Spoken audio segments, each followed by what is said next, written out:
Hey, thanks for clicking on the Gaming Gadget Grader. Jimmy here with you. Time for another quick video review. Here we got the Pentax KX digital camera. This is kind of the entry level for them in the digital SLR market, and we really had a lot of fun with it. Took it on kind of a vacation, went to Nashville with it, and I can tell you that for the price, about $650, depending on where you find it, anywhere between the $600–700 range. This is a really good, I guess you'd call it a really good vacation camera. The way that it handles a lot of different settings, the way it handles a lot of different lights, and it being dark, and the city, and the fact it shoots video, and those are all really great things. First, let's take a tour of the camera. You get in the packaging, you get this 18 to 55 millimeter lens right here. With a nice rubber grip, makes things easy to hold. Obviously this is one of the hold points of the camera, and focusing and changing your focal length and all that, really easy to do with this. So you get that included. It's got a cap on both sides. I just don't have the cap on that side because I took it right off the camera. The body, you get a cap for this as well, but obviously just had the lens on it, so I don't have it on there. And then you get all these buttons, and we'll take a quick tour around the buttons. It wouldn't be a Pentax if it didn't have the customizable green button there. There is your dial right here, all sorts of settings within the camera that you can select. So it's got that nice digital SLR feel. Here's your dial for selections. There's more buttons on the back. Your live view, this will turn on the live view of the camera, so you can see live in the back. That will drain your battery, so watch that. Playback button, info menu, timer, ISO, white balance, your flash, you're okay. Over here, this is the only source of video out, and this is the PC out, which comes included in the packaging as well, a cable for that. Manual focus, autofocus down there. Your tripod connection is here. Here's where the AA batteries sit. And this is kind of my big knock on the camera, is that it runs on 4 AA batteries. I understand that you want to have it have universal batteries, because if you run out of your lithium-ion rechargeable battery, you have to recharge it, but you can go to the store and buy new batteries. So I guess there's pros and cons to that, but it'll give you almost 1,000 shots with the AA battery, so maybe it's not too bad after all. But batteries, it kind of gives that chintzy feel to it. Anyway, here's your card slot. SDHC is what we'll work on here, so that's what we got in there. And of course you can put any size that you want inside of this thing. Alright, so let's turn this thing on. Obviously there's your great screen right there. All sorts of readouts on everything. All your levels, your ISOs, your f-stop, everything. That's the number of pictures you have left on the batteries. It's kind of a guesstimation. There's your shake reduction. You're shooting in JPEG at 12 megapixels. That is what the sensor is on this thing, is a 12.1 megapixel. And let's go through some of the menus here. Obviously the dial here is set to, that was on moving objects, now we have it on auto. But within auto and all the settings, there's all sorts of stuff you can do. It has a lot of internal, I guess, kind of Photoshop effects and Photoshop touching up that you can do, playing with colors and things like that.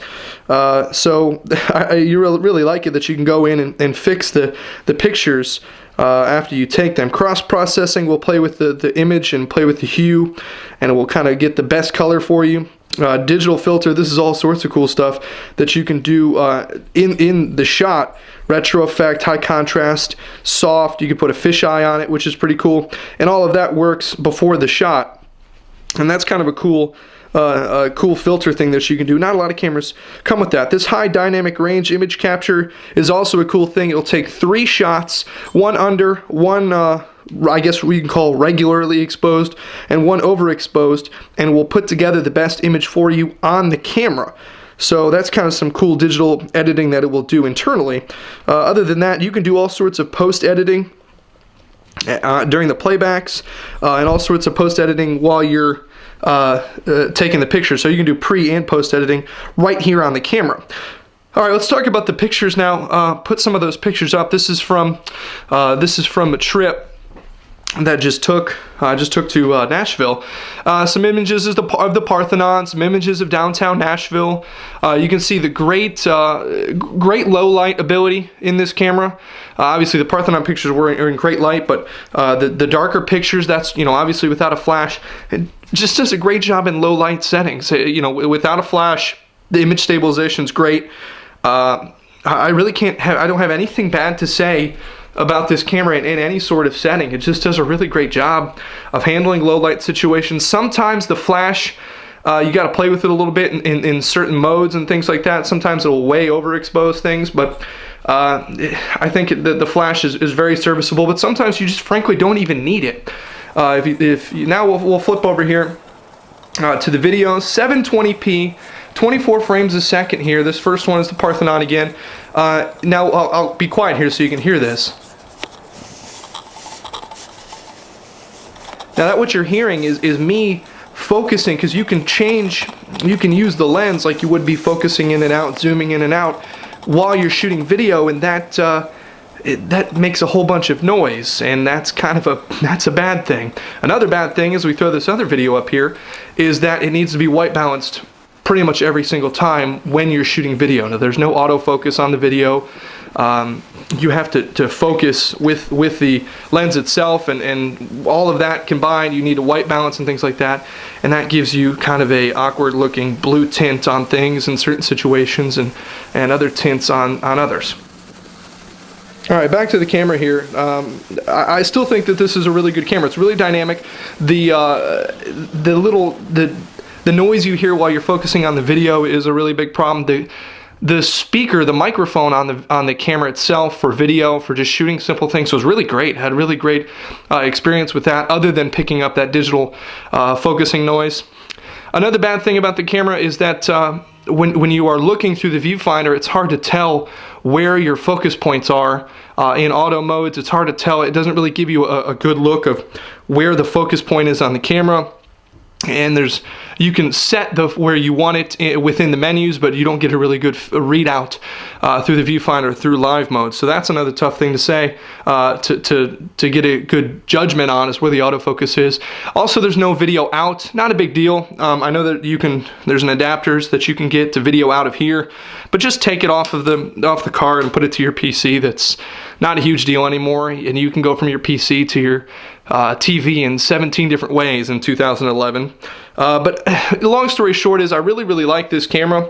There are a couple things that are kind of quirky about it, like the white balancing every time, but you'll get used to that. But for about $650, that's with the lens included, everything you see, the strap, all sorts of, there's a disc in here that has a camera utility. You won't really need it because, you take it off the SD card, you can use it really on anything. So you don't need any sort of import tools. But with everything included, $650, which is what it's quoted on the website right now at Pentax. I think this is a really good deal for a starter digital SLR. It's very forgiving. The different exposure mode there, that multiple HDR exposure shot, that's really cool. The auto shot, the scene selection, all of that, it will change the settings, it'll change the ISO. The ISO is 200 to 6400, which is awesome.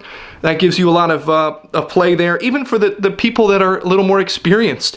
I think in digital SLR cameras and the internals of the digital SLR cameras, I think that there's a lot here that you can use as an experienced shooter, and you can really learn a lot about how digital SLRs work if you start off with this thing. There are other things that you can start off with, but they're a lot more expensive, and they don't have a lot of the features. Like the digital filters on here, I think, is something for the younger crowd. They'll really appreciate that. And there's some really experienced shooters that will find a way to use the digital filters and the cross framing and all that other stuff that you can do internally on the camera. It's really deep, the internals of this camera, all post-shot production stuff you can do. It's great. I think this camera's really deep. I really recommend it. The AA batteries kind of took me off guard in the first place, but I think, when you run out of battery juice, and we never did, that whole trip never changed the batteries once. It was excellent. It shot about 800 pictures and about 15 minutes of video and never ran out of video. It was excellent. But in the pinch, if you need AA batteries, you're more likely to find those in a hurry than you are to be able to change the battery and charge it. So I think there's pros and cons to that. You just got to get used to it. It's really well weighted, really well built. I love the white color. It comes in all sorts of other colors, but that's attention grabbing right there, a white digital SLR camera. It's kind of in the cross range. It's not as deep as other expensive digital SLRs, but it is sure better than a point and shoot. It's got a lot of point and shoot features to it, like the live view, but it's got some digital SLR features to it as well. So if you're kind of crossed in the middle, a good camera that'll fit in your purse or your pocket, maybe not your pocket, but something you can carry around with you, take with you on trips, take with you when you travel, take with you in a pinch. I think this is a really good dynamic camera, shoots good video, as long as you white balance it. And don't use the live view, you'll run out of battery. That's really all the tips I got. We loved it. I'm gonna give it a B+. There's some quirky things like the autofocus you gotta get used to, and the batteries can, you know, it's a pros and cons, I guess, that's based on you. The noise from the focusing on the videos is a big issue that we had. Battery life, we never had issues with it, but if you use live view, which we didn't, a lot of the reports are that the battery life can be bad. The fact that all Pentax lenses work on this camera, and all Pentax cameras, that's a huge plus. So I think it's right around the B+ range, not quite an A. The video could be a little bit better with that white balancing issue and no autofocus. That's rough. And then the noise it makes while it's focusing, while you manually focus, and the clicking noise it makes, that's a problem. It's a B+ range. I highly recommend it for people looking to get in the SLR market, digital SLR market, but this is a good first step for maybe a youngster in your life or a college graduate that is looking to get into photography. Anyway, thanks for watching. That's the Pentax KX, the white one. It's a beauty. I really like the way it looks. And thanks for clicking on the Gaming Gadget Grader.